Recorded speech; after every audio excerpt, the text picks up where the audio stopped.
In May of 1931, New York police cornered the most dangerous man in the city on the top floor of an apartment building on West End Avenue, Francis Crowley.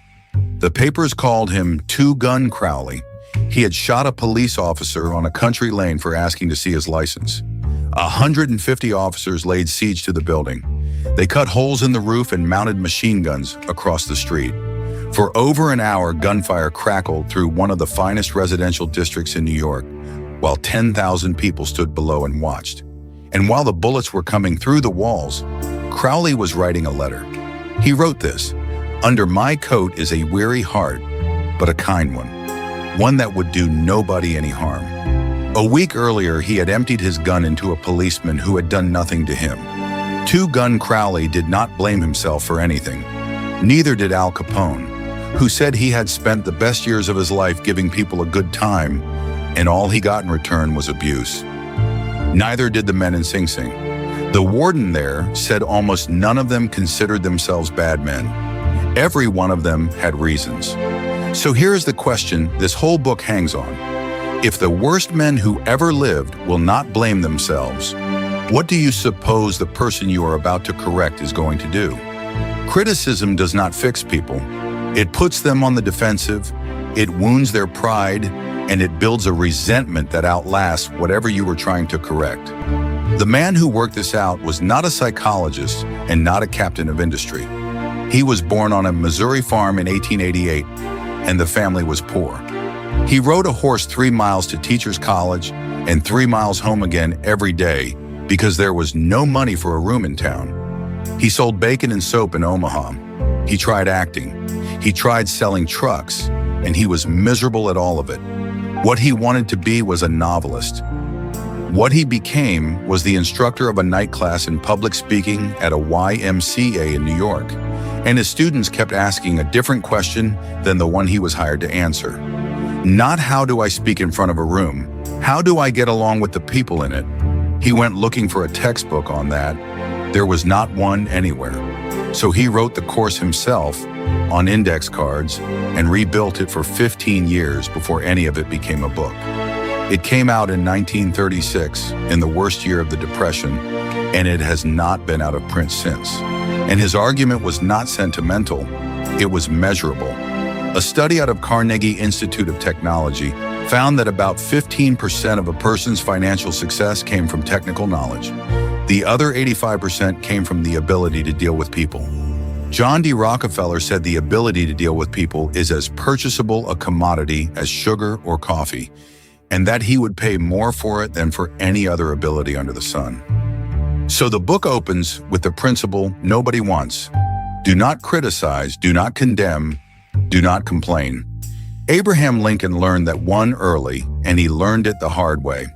As a young man in Illinois, he wrote anonymous letters to the local paper, making fun of a politician named James Shields. The town laughed. Shields did not. He found out who wrote them and challenged Lincoln to a duel. They met on a sandbar in the Mississippi with cavalry sabers, and only a last-minute intervention stopped it. Lincoln never mocked another man in print for the rest of his life. Years later, that restraint got tested about as hard as it can be tested. After Gettysburg, General Meade had Lee's army trapped against a flooded river, and he did not attack. Lee escaped, and the war ran on 2 more years. Lincoln was beside himself. He sat down and wrote Meade a letter. "Your golden opportunity is gone," he wrote, "and I am distressed immeasurably because of it." Then he set the letter aside, and he never sent it. It was found among his papers after his death. Any fool can criticize. It takes character to put the letter down. The second principle: give honest and sincere appreciation. Andrew Carnegie once paid Charles Schwab a salary of $1 million a year, at a time when almost nobody on earth was paid anything like it. Schwab said plainly that he did not know more about making steel than the men who worked for him. What he had was the ability to arouse enthusiasm in his people, and the way he did it was appreciation and encouragement. He said he had yet to meet anyone who did better work under criticism than under approval. Andrew Carnegie believed it so completely that he had it carved on his gravestone. Here lies one who knew how to get around him men who were cleverer than himself. And the book draws a hard line here, because this is where it gets abused. Appreciation is not flattery. One comes from the heart, the other from the teeth out, and people can tell which one they are getting. The third principle is the hinge the whole book turns on: arouse in the other person an eager want. Carnegie likes strawberries and cream. Fish prefer worms. So when he went fishing, he did not bait the hook with what he wanted. He baited it with what the fish wanted. He had worked that out as a boy by accident. He caught a mother rabbit, and shortly he had a nest full of little rabbits and nothing to feed them. So he made the neighborhood boys an offer: pull enough clover to feed a rabbit, and that rabbit gets named after you. It worked perfectly. Andrew Carnegie ran the same play on a considerably larger scale.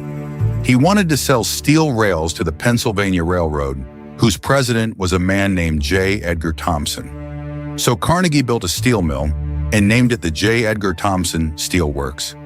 When the Pennsylvania Railroad needed rails, it is not difficult to guess where they bought them. The next part of the book is about being liked, and it opens with a dog. A dog is the only animal that does not have to work for a living.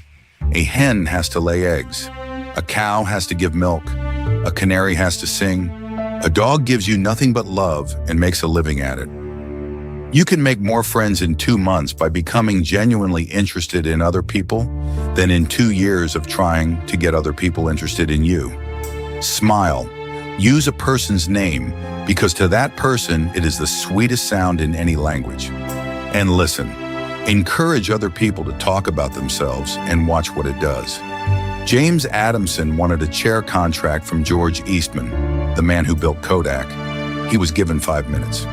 Adamson walked in, noticed the wood paneling in the office, and asked about it. Eastman started talking about the mill the wood came from, then about his mother, then about being poor and clerking for $50 a month. 2 hours later, Eastman was still talking. Adamson got the order, and the two of them stayed friends for the rest of Eastman's life. He did not win that contract by talking about chairs. Then the book turns to disagreement, and it starts by telling you to stop. The only way to get the best of an argument is to avoid it. 9 times out of 10, it ends with both people more certain than ever that they were right all along. And if you win, you lose anyway, because you have just made another person feel small, and they will remember that far longer than they remember your point. So never tell a person they are wrong, not by saying it and not by the look on your face, because that says it just as loudly and it is harder to take back. When you are the one who is wrong, admit it fast. Say worse about yourself than the other person was preparing to say, and there is nothing left for them to say. And when you need to move somebody, do not simply explain the thing, dramatize it. Charles Schwab had a mill that would not produce. He asked the day shift how many heats they had made that day. 6. Schwab took a piece of chalk, wrote a large 6 on the floor, and walked out without another word. The night shift came in, asked what the 6 meant, rubbed it out, and chalked a 7 in its place. The day shift saw that 7 the next morning and wrote a 10. Inside a short time, that mill was out producing every other mill in the plant. Nobody was paid more. Nobody was threatened. The work itself had been turned into a contest worth winning. The last part of the book is for anybody who has to correct somebody without making an enemy of them. Begin with praise. Talk about your own mistakes before you start on theirs. Ask questions instead of giving orders. Let the other person save face, and give a person a fine reputation to live up to, because most people will work to deserve one. A 4th grade teacher took the roughest boy in her class aside and told him she had heard he was a natural leader and that she was depending on him to make this the best class in the school. She told him so every day that week. He became the thing she said he already was. Now, every principle in this book is easy to say, and there is a hollow version of each one. Carnegie knew it, and he put the warning inside the book himself. These are not tricks. Used as tricks, they fail, and they fail quickly because people can tell. They only work when they come out of an actual interest in the other person, which is the harder assignment by a distance. And it is the reason this book has outlived everybody in it. It is 90 years old and nothing in it depends on technology, or on the economy, or on the century it was written in. It depends on one fact that has not moved. People want to feel important, and almost nobody takes the trouble to make them feel that way. And if you have spent a career getting good at something, what you know is only half of what you are carrying. The other half is whether anybody will listen while you teach it. That half is learnable too. Dale Carnegie built an entire life proving it, starting from a rented night class and a stack of index cards. If you found this useful, take a second to like the video and subscribe. It helps more than you would think. And if something here landed or you disagree with it, say so in the comments. There are more of these waiting in the 50 Experts series, one book at a time.